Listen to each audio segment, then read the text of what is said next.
So, I'm going to run you guys through how to start a Zoom meeting and go through the settings to make sure that it's set up properly.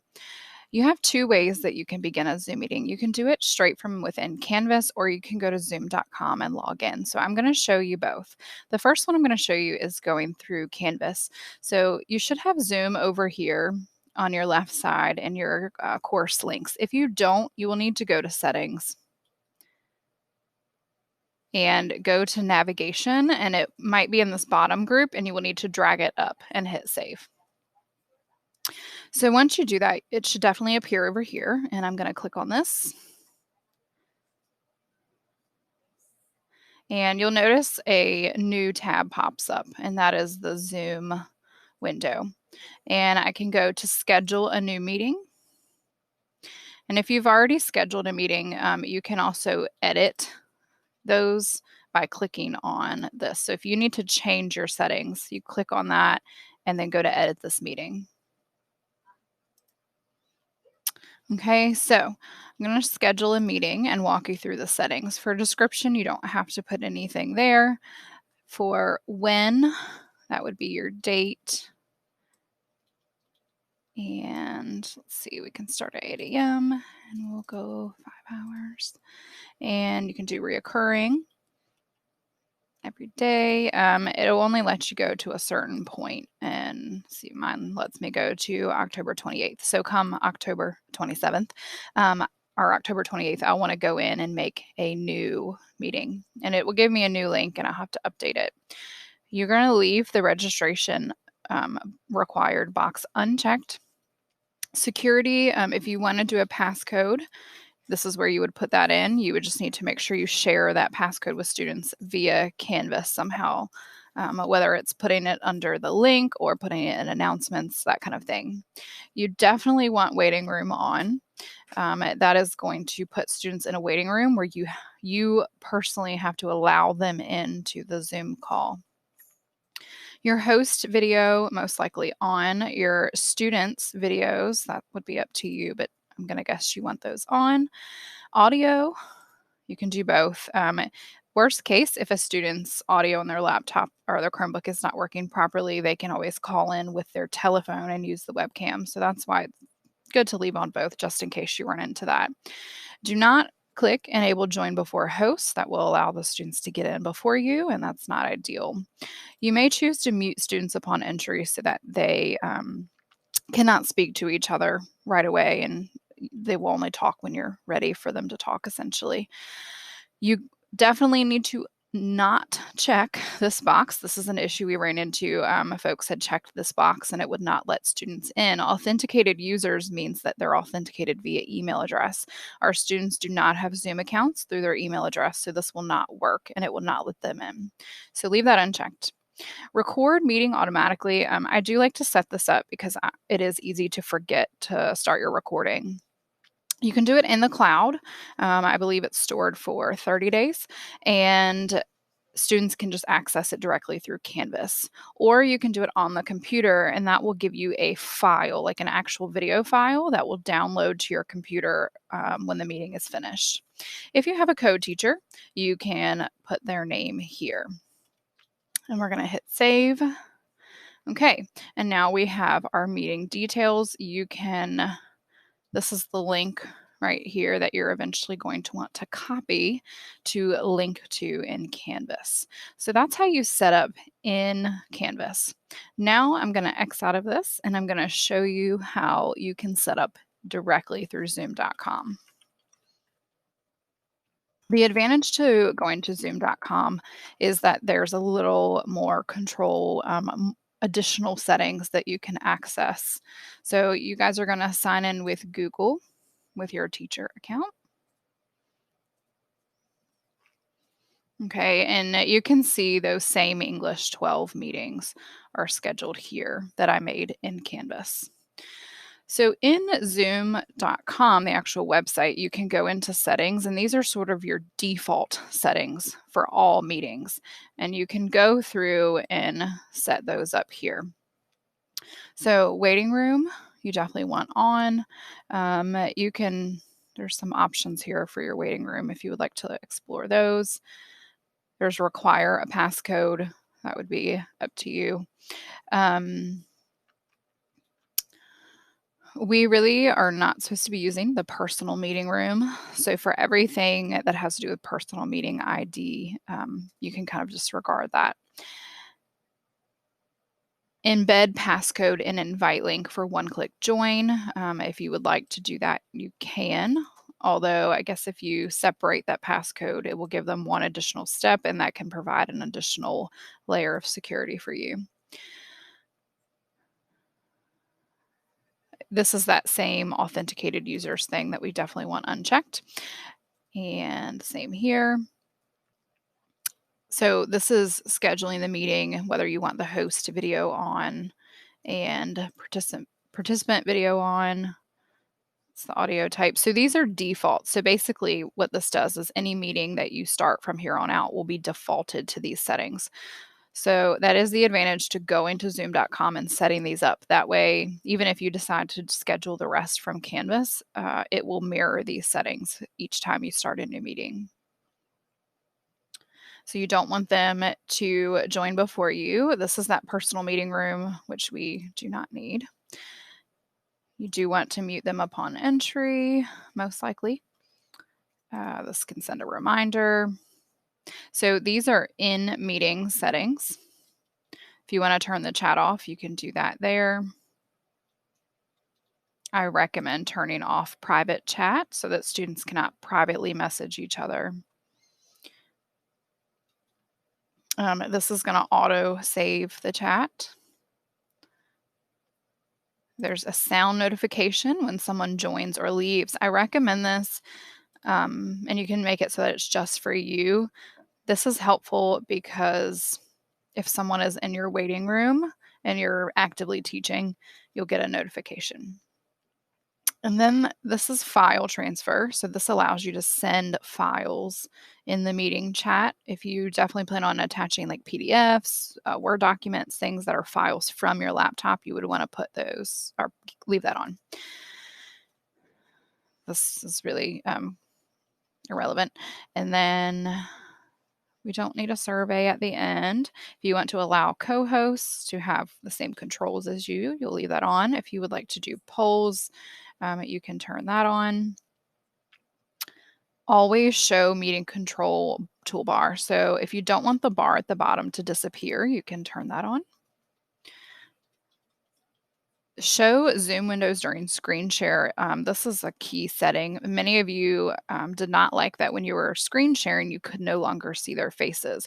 So if you turn this on, it will actually make it so that when you screen share, you can still see the participants' videos.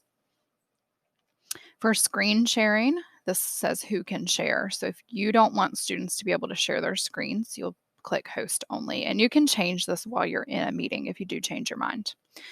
Disable desktop screen share for users. If you don't want them to be able to share their desktop, you would turn that on. Allow hosts and participants to use annotation tools. This can get a little tricky because there have been issues with students writing over top of the teacher's screen sharing to where others could see it. So I recommend checking this bottom one here that says only the user who is sharing can annotate, and you can always change that later. There is a whiteboard that you can turn on, and you can allow saving, remote control. So this allows you to control who's sharing what. So I would leave that on. Nonverbal feedback. So there are little icons such as a hand raising, a clapping, things like that. And a lot of teachers actually use those as quick little formative assessments as to who is getting things and who's not. Meeting reactions. So that is an emoji that appears. You can turn that on or off if you would like. Allow removed participants to rejoin. If you kick someone out, you probably don't want them to rejoin, so I would leave that off. Allow participants to rename themselves. This would be mid-meeting, so we want to leave that off. We don't want them renaming themselves in the middle of a meeting. Hide participant profile pictures in a meeting. So I would leave that on just as a method to identify them. And here are some more advanced settings. This allows you to report participants for inappropriate behavior. This is how you turn on breakout rooms if you would like to use those. Remote support is where you will have access to their screen and can help them one-on-one. Closed captioning, that allows you to use closed captions. The only disadvantage is that you do have to type them. They are not automatic. This allows participants to save the closed captions. If you would assign an interpreter, you can actually do that here. Far end camera control allows another user to take control of your camera. We want to leave that off. And here are the virtual backgrounds. My understanding is that virtual backgrounds do not work with Chromebooks. So I'll have to look a little bit more into that, but you can turn it on and see if potentially students can access it. There are video filters, kind of almost like an Instagram type deal, that you can turn on. The rest of these you can really leave off. All right, and let's see. There is this one, it says request permission to unmute. So if you would like them to be able to request an unmute, if you have them manually muted, you can click that on. These are email notifications, which for a lot of this you might not need to be on. And that's about it. All right, so those are all the meeting settings that you can choose. So now that I've created that Zoom meeting and I have that link, I'm going to go to my home page and I've inserted this image, which is essentially going to function like a button. And I want to link this button to that Zoom meeting link. So I am going to right click and hit copy link address. And then I'm going to click on this image and click the link. I'm going to paste that there, hit insert link, and I'm going to save. And then students can click this here to go to our Zoom meeting. Alternatively, if you have this visible to them, they can also click here and enter that way. The button is probably a little easier for them, and also it's not hard to miss. Okay, so now that I have done that, I'm going to invite a student to the Zoom meeting and you'll be able to see what that looks like. All right, so now I'm going to join that meeting that I created. So I'm going to hit start this meeting.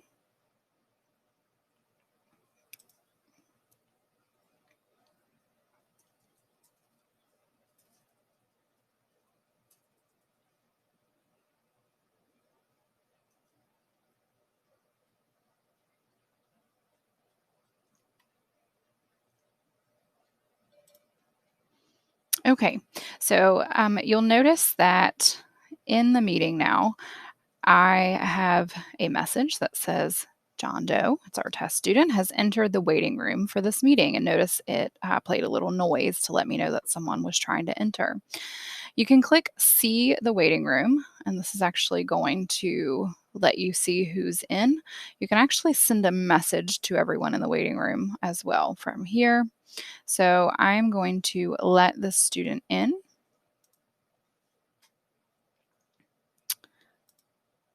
Okay, and I can close out of that. And now the student is in the meeting. So once you're in the meeting, you do have some additional features that you can look at. So if you click here on this little arrow beside mute, that's where you can check what microphone and speaker you're using, and you can play around with the audio settings. For video, same here. This is also where you can choose your virtual background. Security. Once all of your students are in your meeting, you can lock your meeting. If you anticipate those students leaving and coming back, etc., then you may have to leave it unlocked. This is where you can check what participants are allowed to do. So whether they can share their screen, chat, rename themselves, unmute themselves, that kind of thing. So if I want to turn off the chat, I can just click on that. Okay, you can also remove a participant from here. Now under participants, I can invite someone. If you click on participants, you will get all of them here. So you can ask them to unmute. If you hit more, this is where you can make someone a host. You can rename them yourselves. You can put them back in the waiting room or remove them. All right. Down here, you have polls where you can ask a question and they can answer it.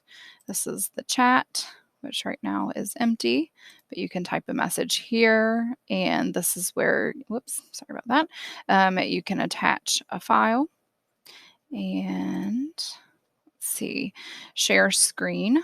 This is where you can choose whether multiple people can share simultaneously or just the one participant can share, and that would be you. You can also open up the advanced sharing options. If you do share your screen, it will give you a couple options as to what you can share. You can share your desktop. You can even connect to an iPhone or like an iPad via AirPlay. You can pause and stop the recording here. This is where your closed captions are. Remember, you would have to type those manually. Here are some reactions. And here's where we can do breakout rooms. And you can manually assign those breakout rooms. That way you can decide who goes where. All right. To end the meeting, you're going to hit end and it will say that you can either leave and let everyone else stay, or you can end for all, which is probably what you will do. You can also ask students to start their video. Okay, and I'm going to show you what it looks like to remove a student. Once you click on that, you can hit remove and then remove them permanently. Okay, and I'm going to end the meeting. You see it says end meeting for all.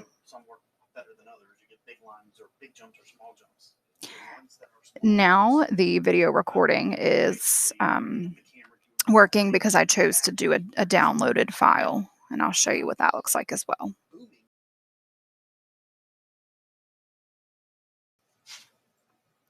Okay, and now you can see that downloaded. You can choose to put it in a different folder. I had already made a folder for those. I'm going to hit OK, and that is it.